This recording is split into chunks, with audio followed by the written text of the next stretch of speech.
everyone, welcome back to another property. This is Ivy Kathleen, your architect/property specialist. And right now po, andito ako sa Dolphyville Estate. So this is in Calatagan naman.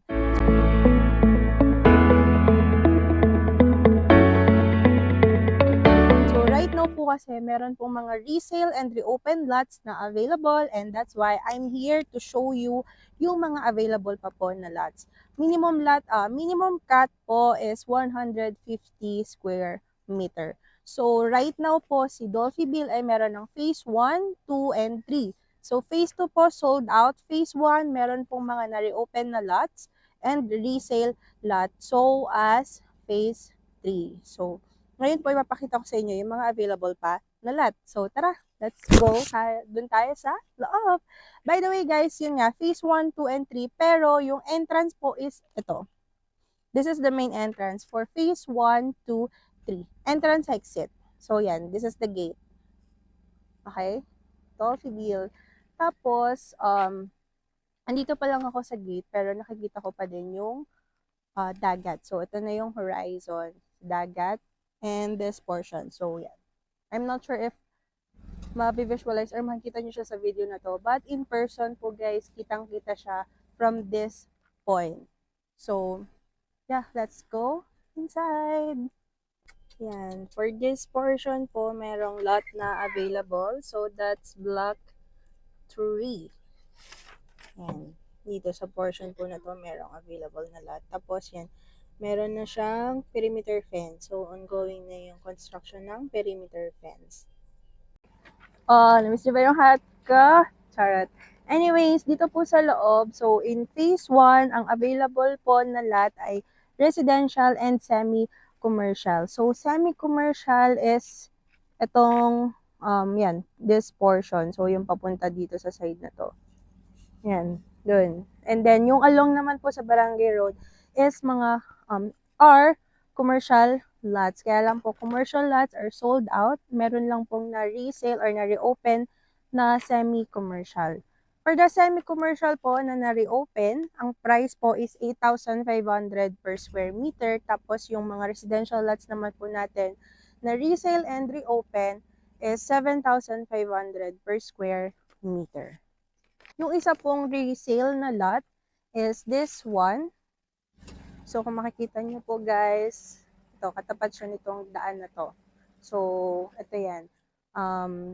I-verify ko lang po yung kung ano yung lot area niya kasi yung map po is medyo malabo. So, basta this one is nasa 200 plus square meter po yung cut niya. So, again, this is resale. This is resale lot. Tapos yung nauna ko pong binidyohan na lot is reopen. So, again po, inner lot na resale reopen na residential lot is 7,500 per square meter. And yung semi-commercial lot naman po natin is 8,500 per square meter. And yung isa naman pong available na lot is, I'm not sure lang po, but possibly andun siya sa may puno. So, 150 square meter naman po yung cut niya. Yan. So, dito ko sa medyo highest portion. Tapos, as you can see, itong structure na to, so yan yung sa phase 2. I think that's the multi-purpose hall. I'm not really sure kung ano yung building, but yan, phase 2 na po yan. So, for now po, sold out si phase 2. And, meron na rin po dito existing house. So, yan. Meron ng isang existing house dito sa area. Then, phase 3, andito siya sa part na to. So, hindi pa siya nasisimulang ma-develop. But, meron pong available na lot dyan.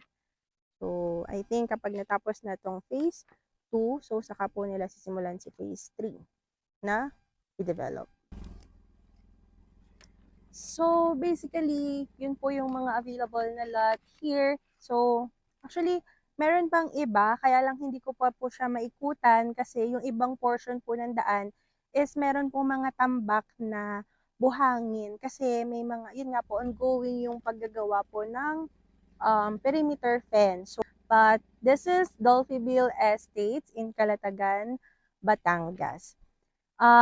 If you are interested po, ang minimum cut po na available is 150 square meter. Reservation fee po is 10,000 pesos per lot. So, same pa rin po yung terms, gaya po nung previous video ko po.